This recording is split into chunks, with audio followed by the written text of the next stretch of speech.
The Rock versus Roman Reigns. It's the dream match we've been waiting years to see, and if it ever happens, you know it's going down at WrestleMania. But while we wait for that, what about the matches we were promised? The dream matches that were heavily planned for WrestleMania, but for one reason or another, never happened. And honestly, most of these will never happen. Let's break down the biggest WrestleMania matches that slipped through our fingers. Welcome back to Wrestleside TV. If you love wrestling deep dives, smash that subscribe button right now. We are chasing that 1K, and we need you on the team. Let's get into it.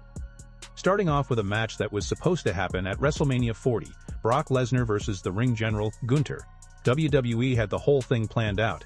Ever since their intense stare-down at the Royal Rumble, fans were begging for it. Two absolute powerhouses with completely unique styles clashing on the grandest stage of them all?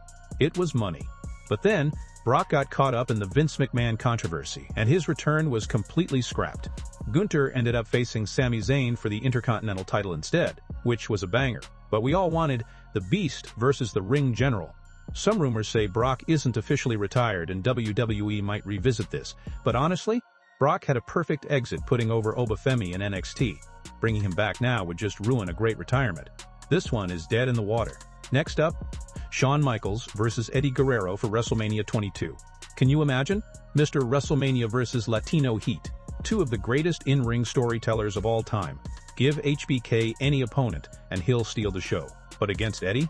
That's an easy 5-star classic. Tragically, Eddie Guerrero passed away due to heart failure late in 2005, and this match was ripped away from us. WWE pivoted and put Shawn Michaels in a feud with Vince McMahon instead. Rest in peace, Eddie. We will always wonder what could have been. This one hurts. Goldberg versus Stone Cold. Steve Austin. When Goldberg finally jumped to WWE, he fought The Rock, he fought Triple H, but where was Austin? During the Monday Night Wars, Goldberg was the face of WCW and Austin was the face of the WWF. This was the ultimate crossover dream match. Goldberg even admitted he felt weird being compared to Austin back in the day. It was destined to happen. But Austin's severe neck injuries forced him into early retirement, and the match never materialized. WrestleMania 20 almost gave us the best there is versus the best pure wrestler. Bret Hart versus Kurt Angle.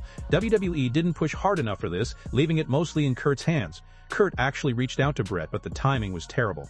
The Montreal Screwjob and the tragic passing of Bret's brother Owen meant Bret's relationship with WWE was completely toxic. Bret refused, and the match died before it even started. How did two of the biggest icons in WWE history never face each other at WrestleMania? Shawn Michaels versus The Rock. The answer is simple: ego and heat.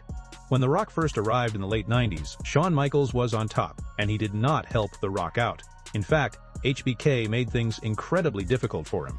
At that time, Shawn had a notorious attitude, and it created real-life heat between the two. Because of that bad blood, The Rock and HBK never crossed paths in a WrestleMania main event, costing fans one of the biggest money matches in history. Did you know WrestleMania 30 was originally supposed to be Brock Lesnar versus The Rock? Yeah, it's true. But The Rock suffered an injury at WrestleMania 29, and by the time Mania 30 rolled around, his Hollywood schedule was too packed to prepare for a brutal match with Brock. So, WWE pivoted.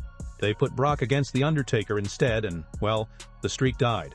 Which makes you wonder, if Rock versus Brock happened, does the streak ever get broken?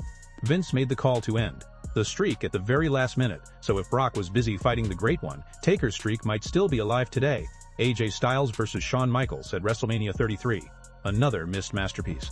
AJ personally pitched this match to HBK, but Shawn completely shut it down, claiming he was retired and couldn't deliver a good match anymore. But then, Shawn came out of retirement for a tag match in Saudi Arabia a few years later. AJ was visibly upset by that. If Shawn was physically able to wrestle in Saudi Arabia, he could have given us this Mania classic. Now, AJ is nearing the end of his career, and this one is off the table forever. The ultimate WWF versus NWA clash, Hulk Hogan versus Ric Flair. The two biggest stars of the 1980s, two absolute legends. The hype for this would have been off the charts. But for whatever political reasons behind the scenes, this dream match never took place on the grandest stage of them all. At WrestleMania 31, WWE planted the seeds. The Rock confronted Triple H and Stephanie, leading to that iconic segment with Ronda Rousey. It was perfectly set up for a massive match at WrestleMania 32. But once again, The Rock's Hollywood schedule got in the way. He didn't have the time to train for a full match with the Game. Instead, we got Rock hitting a rock bottom on Eric Rowan in a 6-second match. A total waste of a mega feud. And finally, the one that hurts the most. The Undertaker versus Sting. Two dark, iconic characters. The WCW legend versus the WWF loyalist. When Sting finally debuted in WWE, he went straight to Vince McMahon and said he only wanted The Undertaker at WrestleMania 31. But Vince said no. He told Sting that Taker was already locked in to face Bray Wyatt to establish him as the new Face of Fear.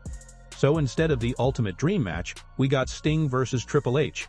It's a travesty that we never got to see these two icons clash under the WrestleMania lights. And that's the list, guys. Some of the biggest WrestleMania matches that we will unfortunately never get to see. I've got even more of these in the vault, so if you want a part 2, let me know in the comments. Also, if you missed my last video breaking down the insane Raw after WrestleMania with CM Punk, Cody Rhodes, and The Bloodline, click the video on your screen right now. It is a must-watch. Hit that like button, subscribe to Wrestleside TV, and I will catch you guys in the next one. Peace.